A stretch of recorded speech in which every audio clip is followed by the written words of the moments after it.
Frida and welcome back. So on Tuesdays, I teach the digital media lab over at Matty Road Center from 4 to 6, 9th grade to 12th grade, high school students. I allow 8th graders. So if you're interested, if you have youth that are interested, if you're interested, please reach out to us. I would love to have more students. I need more students.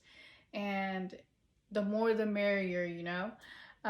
So I am not there in the physical presence, so I am coming to you live from my bedroom. So that's why you're seeing me here today on this lovely Tuesday. It's getting warmer out. It's March. It's International Women's Month. Happy Women's Month to all the femmes out there. You are appreciated and you are seen. You are loved. This is going to be kind of a short one. I'm going to make it short and sweet for you. This project is titled Alternating Reality, and this is going to be another self-portrait.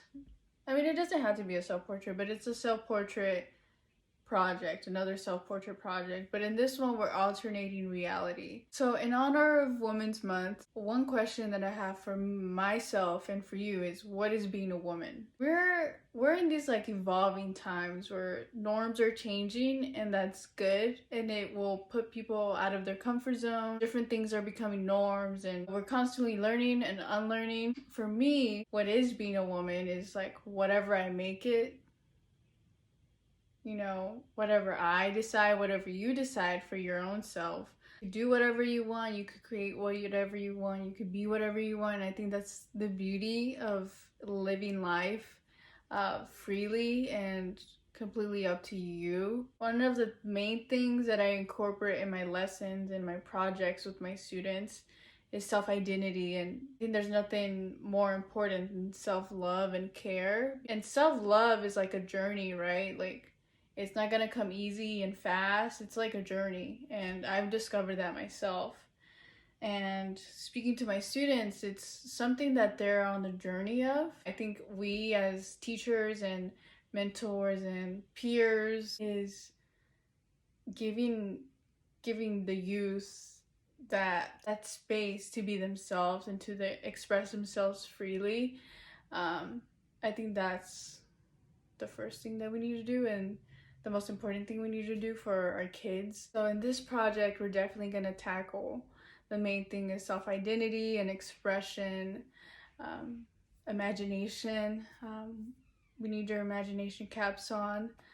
And this is going to be fun. It's going to be a fun project, but also a self-reflecting project. Just due to the conversations that I've had with my students and just students that we have served in the past or that we're serving right now, is all of our students have social media. Kids are on Snapchat and TikTok and Instagram, and I myself are on those apps, not Snapchat. But I mean, I've scrolled through TikTok and I scroll through Instagram on the daily, Twitter, Facebook, and these apps all have their form of filters and editing, all these different things, right? I myself are on these apps and I see just the unrealistic beauty standards, unrealistic reality. I see this, and I know my students see this. I think that's one of the main reasons why I don't like social media, but I also love social media. There's like good and bad things about social media. I think we all know this. Social media could be a wonderful thing that, you know, connects people. You get to share your work and get to share other people's work. Just so many things, but also you could come across just some realistic standards and reality. We've had these conversations with our students, and I know that they see it. Instagram has a bunch of beauty filters that make you look not like yourself. We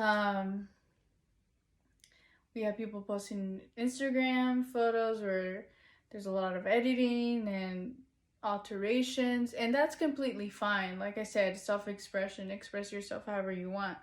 But then there's also, you know, you have to draw a line to where you're not comparing yourself to a girl you see on Instagram or a guy you see on Instagram, or you're comparing your life to a beauty lifestyle blogger, you know, because most of these things are not true. And I am telling you from a person who uses Instagram, we're going to question reality, and what we see. It's always good to question things. Okay, so as always, we're going to be using Photoshop Mix, my favorite app. So here we are naming our layers. So we have mirror, myself, and then my background. These are the main 3 pictures that I'm going to be using, you know, like I said, plain and simple. And then we're going to get right into it. And I think if you have watched my previous videos, you know that this is our favorite tool and we should all be a pro by now. So we are just cutting away, erasing, and my idea for this image that I'm making is, like I say, we're alternating reality. And growing up just watching TV and looking at the magazines, you know, I always want to alter how I look like to, you know, fit the beauty standards.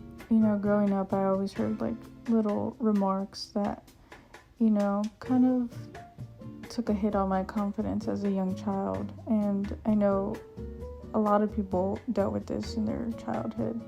You know, I always heard things like, you know, you're too dark, you shouldn't be going out in the sun, or things about just my appearance, you know, as a young brown girl, and just different things that shouldn't be said to any girl, any young girl, any brown girl. I am confident in my skin and in my body, which is an amazing thing. It's a beautiful thing, and it's a journey to get there. So here I am cutting out a mirror. I just found this mirror on like Google. Google's your best friend. I am truly in love with myself, and I have much confidence, and sometimes I think I have a big ego and I'm narcissist, but I think it's just I have a lot of self-love for myself, and I often confuse that with narcissism and just my ego, but I know it's not that. Growing up, I hated looking at mirrors. I didn't like how I looked, and so I decided to choose a mirror.